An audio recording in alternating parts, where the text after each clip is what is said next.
ভারতের গুজরাট রাজ্যের আহমেদাবাদে বৃহস্পতিবার দুপুরে ঘটে গেল এক মর্মান্তিক বিমান দুর্ঘটনা। বিমানটিতে মোট 242 জন আরোহী ছিলেন, যার মধ্যে 2 জন পাইলট ও 10 জন কেবিন ক্রু সদস্য ছিলেন। এখন পর্যন্ত পাওয়া তথ্য অনুযায়ী 140 জনের মৃত্যুর বিষয়টি নিশ্চিত হওয়া গেছে এবং বহু যাত্রী গুরুতর আহত অবস্থায় বিভিন্ন হাসপাতালে চিকিৎসাধীন অবস্থায় আছেন। গুজরাট থেকে লন্ডনগামী বিমানটির বহু যাত্রী হতাহত হয়েছে বলে আশঙ্কা করা হচ্ছে।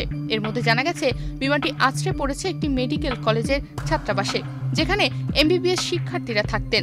বিমানটি সরাসরি ছাত্রাবাসে আছড়ে পড়ায় ইতিমধ্যেই 20 জন মেডিকেল শিক্ষার্থীর মৃত্যু নিশ্চিত করা হয়েছে। প্রত্যক্ষদর্শীরা জানিয়েছে বিমানটি কলেজের ছাত্রাবাসে আছড়ে পড়ার পর সেখানে হৃদয় বিদারক ও বিশৃঙ্খল পরিস্থিতির সৃষ্টি হয়েছে।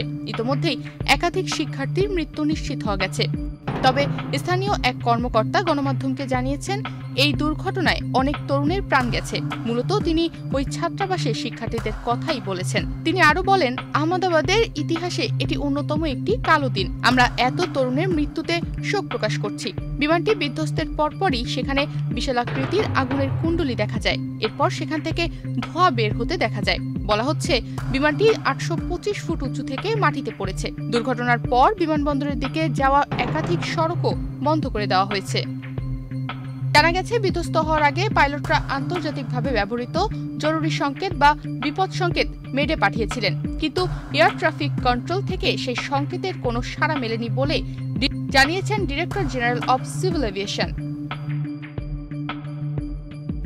বিমানে থাকা 140 জনের মৃত্যুর পাশাপাশি বিধ্বস্ত হওয়া আবাসিক এলাকায়ও ক্ষয়ক্ষতি ও প্রাণহানির শঙ্কা প্রবল পরিমাণে রয়েছে বলে জানিয়েছে স্থানীয় প্রশাসন। দমকল বাহিনী ও জরুরি পরিষেবা কর্মীরা ইতিমধ্যেই ঘটনাস্থলে পৌঁছেছে। উদ্ধার অভিযান চলছে এবং ব্ল্যাক বক্স উদ্ধার ও বিমান দুর্ঘটনার কারণ অনুসন্ধানে তদন্ত শুরু হয়েছে। তনিমা রহমান, বাংলাদেশ প্রতিদিন।